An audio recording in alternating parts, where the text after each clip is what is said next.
आप सभी का इस नए वीडियो में स्वागत है। आज हमारा शीर्षक है मूल्य तंत्र और मूल्य द्वंद्व। साथियों, हमने इसके पहले वीडियो में देखा कि मूल्य क्या है, मूल्य की प्रकृति क्या है, मूल्य का अर्थ परिभाषा को भी जाना और मूल्यों का वर्गीकरण भी जानने का प्रयास किया। जो साथी हमारे पिछले वीडियो को नहीं देख पाए हैं, वो डिस्क्रिप्शन बॉक्स में लिंक दिया है, उसको देखकर मूल्य के अर्थ परिभाषा, प्रकृति और मूल्यों का वर्गीकरण समझ सकते हैं। हम मूल्य तंत्र और मूल्य द्वंद्व के विषय में जानेंगे आज, और एक शिक्षक छात्रों में मूल्यों का विकास विद्यालय में किस प्रकार से कर सकता है उसको भी जानने का प्रयास करेंगे। मूल्य तंत्र क्या है? हमने पिछले वीडियो में मूल्य का वर्गीकरण देखा। तमाम अनेकों विद्वानों ने अपने अपने हिसाब से मूल्यों को वर्गीकरण करने का प्रयास किया। सभी ने अपने विचार दिए। हमने स्प्रेंजर के वर्गीकरण को भी देखा, गांधी जी के द्वारा बताए गए विचार को भी देखा, समाजशास्त्रियों के द्वारा बताए गए विचार मूल्य को भी समझा। समाजशास्त्रियों ने सकारात्मक और नकारात्मक दो प्रकार के मूल्य की बात की।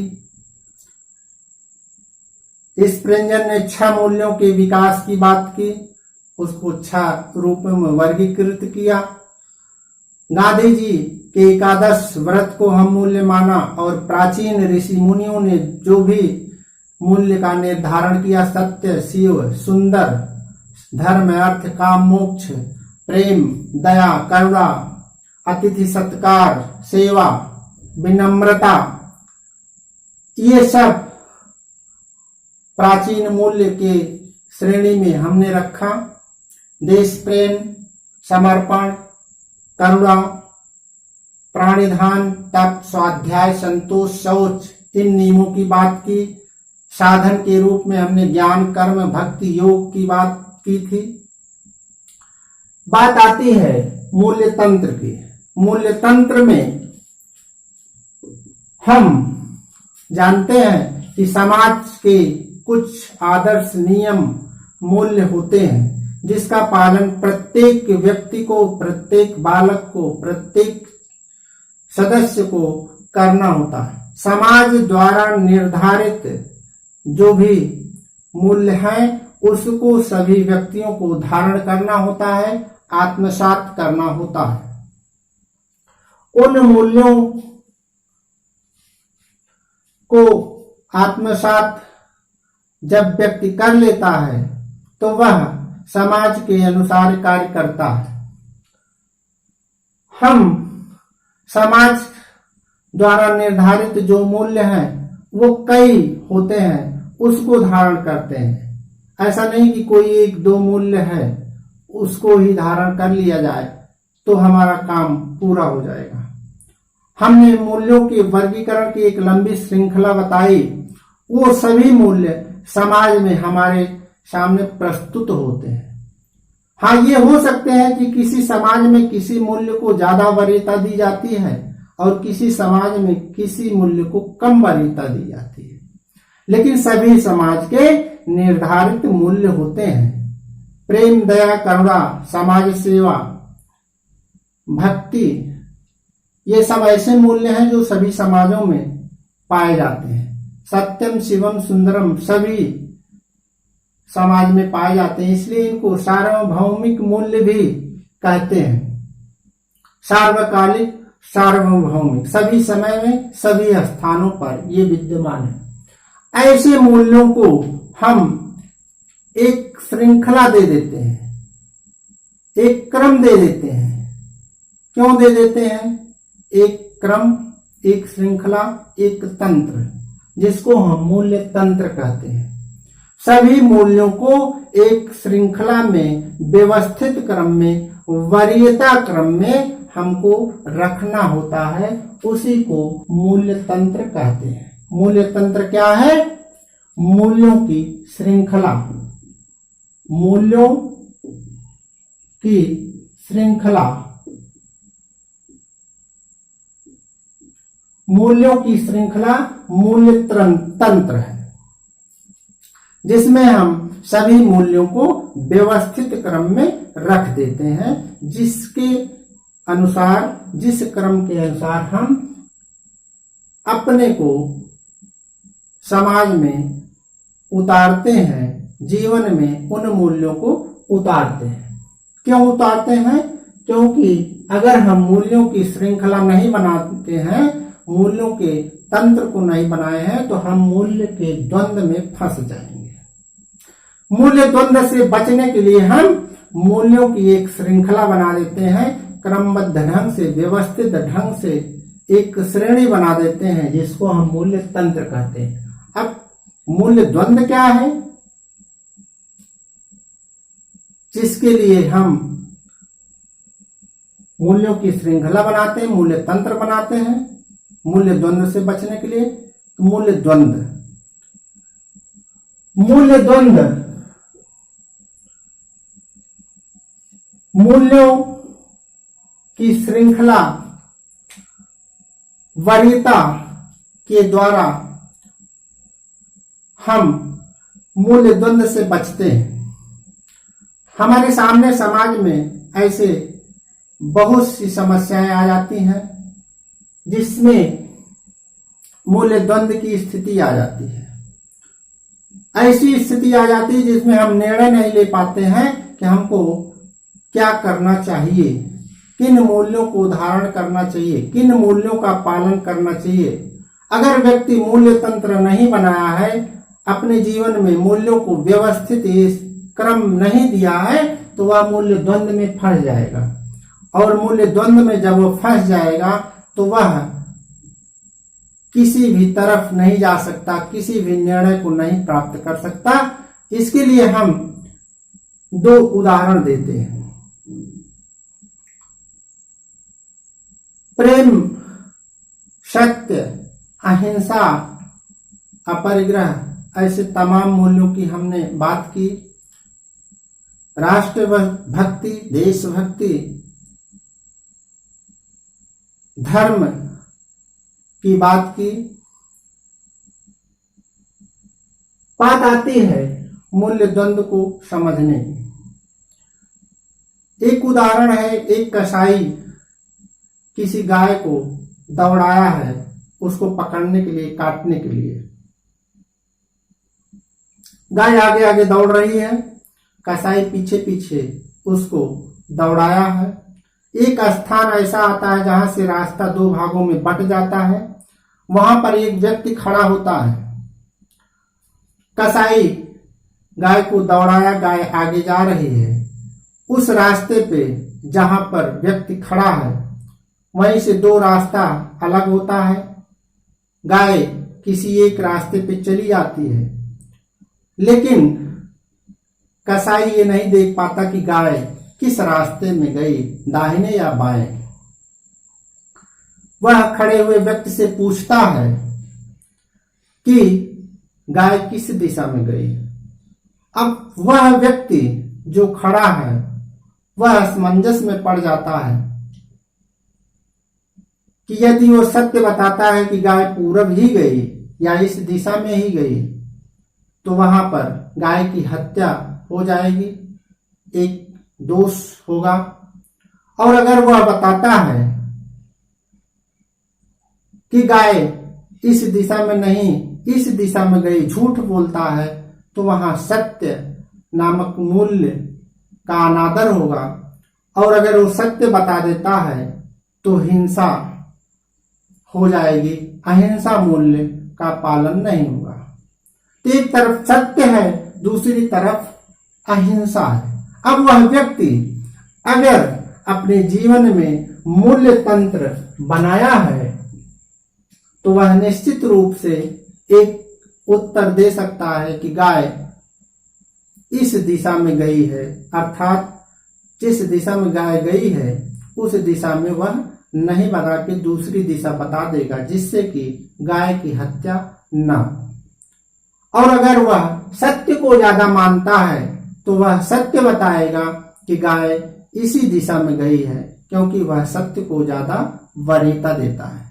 तो हर व्यक्ति अपने अपने अनुसार मूल्यों को स्थापित करते हैं, मूल्यों को वरीयता देते हैं और उसके अनुसार मूल्य द्वंद्व से बचते हैं। अगर व्यक्ति मूल्य तंत्र नहीं बनाया है, मूल्यों को व्यवस्थित स्थान नहीं दिया है, क्रमबद्ध वरीयता क्रम में व्यवस्थित नहीं किया है, तो वह मूल्य द्वंद्व में फंस जाएगा और ऐसी स्थिति में वह उत्तर नहीं दे सकता है, समस्या का समाधान वह सही ढंग से नहीं कर सकता। एक और दूसरा उदाहरण है कि धार्मिक मूल्य धर्म की रक्षा करना हमारा कर्तव्य है और राष्ट्र की भी रक्षा करना हमारा कर्तव्य है, लेकिन राष्ट्र की कर्तव्य ज्यादा उपयोगी है कि धर्म के प्रति हमारा जो कर्तव्य है वो ज्यादा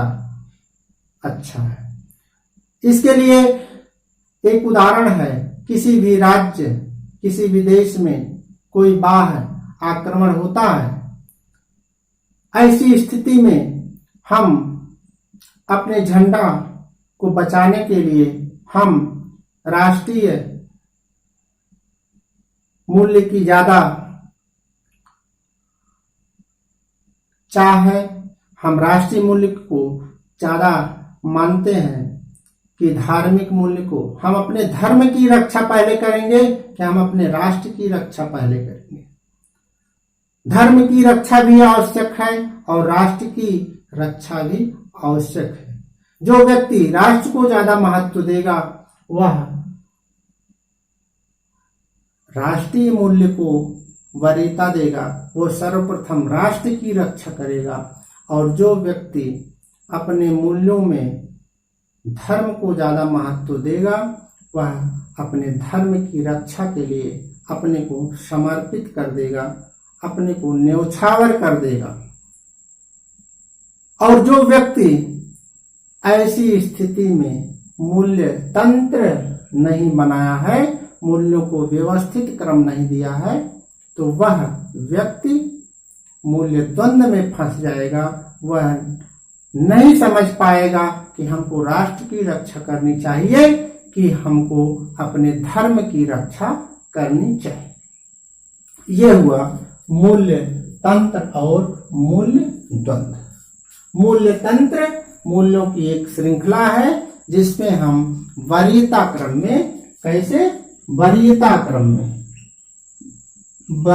क्रम में मूल्यों को व्यवस्थित करते हैं। क्या करते हैं? व्यवस्थित करते हैं। और मूल्य द्वंद्व है मूल्य के बीच का टकराव, मूल्यों में टकराव। मूल्यों में टकराव को हम मूल्य द्वंद्व कहते हैं। और मूल्यों में टकराव तब होता है जब हम मूल्यों को एक अच्छी श्रृंखला नहीं देते हैं, वरीयता क्रम में हम व्यवस्थित नहीं करते हैं। अब बात आती है कि मूल्यों का विकास, मूल्यों की शिक्षा विद्यालय में किस प्रकार से दी जाए। एक अध्यापक मूल्यों का विकास विद्यालय में कैसे कर सकता है?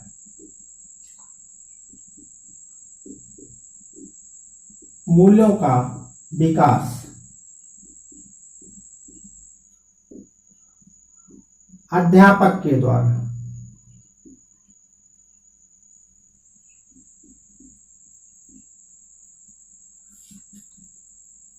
हम जानते हैं कि विद्यालय एक ऐसा स्थान है जहां पर हम बालकों को अनेक प्रकार की शिक्षा देते हैं। राष्ट्र की सेवा कैसे की जाए, समाज की सेवा कैसे की जाए, व्यक्ति की सेवा कैसे की जाए, हमारा क्या दायित्व है, क्या कर्तव्य है, कैसे हम जीवन को अच्छा जी सकते हैं, किन बातों को धारण करना चाहिए, किन बातों को त्याग देना चाहिए, कैसे हमारा जीवन सुखी हो, उन्नत हो, इसके लिए विद्यालय हमको शिक्षित करता है। और विद्यालय में शिक्षक एक ऐसा प्रकाश पुंज के समान हम साधन कह सकते हैं, जिसके द्वारा विद्यालय की गतिविधियां, विद्यालय की व्यवस्था, विद्यालय शिक्षा संचालित होती है।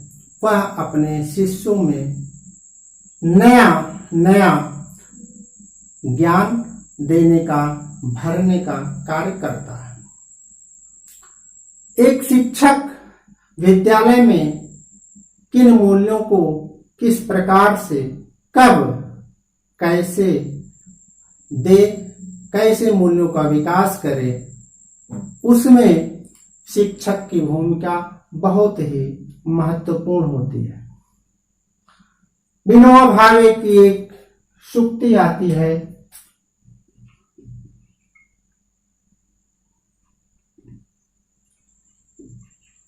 विनोबा भावे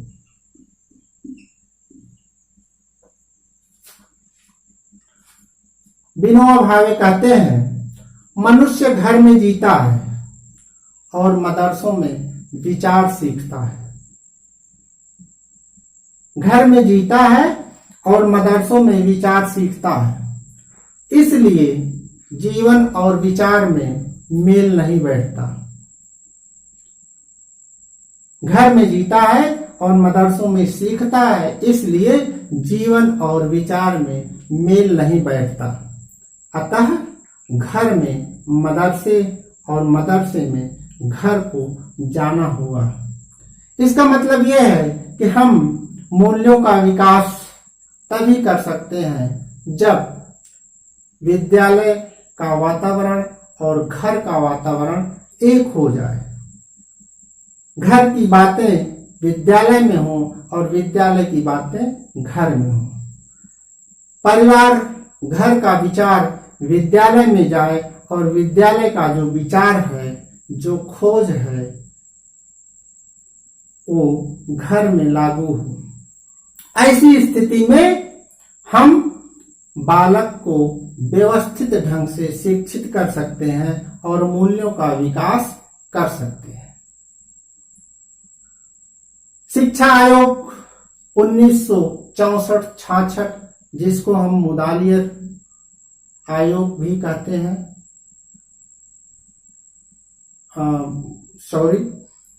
हम कोठारी आयोग 1964-66 की बात करते हैं, शिक्षा आयोग के नाम से जाना जाता है। वो कहते हैं कि विद्यालय का वातावरण, अध्यापकों के व्यवहार एवं व्यक्तित्व तथा विद्यालय की भौतिक सुविधाएं छात्रों को मूल्योन्मुख बनाने में भूमिका निभाते हैं। ये शिक्षा आयोग 64-66 द्वारा दिया गया विचार है। विद्यालय का वातावरण ऐसा बना दिया जाए, अध्यापक अपने व्यवहार में ऐसे कार्यों को लाए जिससे छात्रों को मूल्य की ओर बढ़ने की तरफ प्रेरित करे। छात्र अध्यापकों के व्यवहार से, विद्यालय की व्यवस्था से, विद्यालय की सुविधाओं से, भौतिक सुविधाओं से सीखे और अपने को मजबूत बनाए, मूल्यों को धारण करें। कैसे? प्रातः कालीन सभा, जिसमें हम प्रार्थना करें। सर्वप्रथम पाठ्य सहगामी क्रियाओं को संचालित करें। पाठ्य सहगामी क्रियाएं, पाठ्य सहगामी क्रियाएं क्या है? पाठ्य सहगामी क्रियाएं क्या होती हैं? ऐसी क्रियाएं जो पाठ्यक्रम के साथ साथ संचालित हो।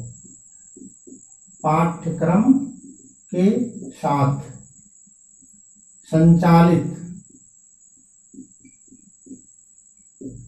ऐसी क्रियाएं जो पाठ्यक्रम के साथ संचालित हो उसको हम पाठ्य सहगामी क्रियाएं कहते हैं। जैसे खेलकूद, समाज सेवा, नुक्कड़ नाटक, सहयोगी कार्य, सामाजिक कार्य, सद्भाव, अनुशासन, ऐसी क्रियाएं जो पाठ्यक्रम के साथ साथ संचालित होती हैं। प्रदर्शनियों का आयोजन किया जाता है और उसमें हम ऐसे कार्यक्रमों के द्वारा हम बालकों को शिक्षित करते हैं, मूल्य की दिशा में बढ़ने के लिए प्रेरित करते हैं, मूल्यों को धारण करने में हम उनको प्रेरित करते हैं और हम मूल्य की स्थापना उनके अंदर करने का प्रयास करते हैं प्रातःकालीन सभा पाठ्य सहगामी क्रियाओं के द्वारा। एक शिक्षक जब ये चाह लेता है कि हमको इस बालक को एक आदर्श नागरिक बनाना है, एक ऐसा नागरिक बनाना है जिससे वह अपने परिवार का, समाज का, राष्ट्र का अच्छे से विकास कर सके, उत्थान कर सके, एक अच्छा स्वयं नागरिक बने और दूसरे को भी अच्छा बनाए, तो वह उस दिशा में ऐसे मूल्यों को लाता है और ऐसे मूल्यों को धारण करने के लिए छात्रों को प्रेरित करता है, स्वयं भी करता है और छात्रों को भी करने के लिए प्रेरित करता है।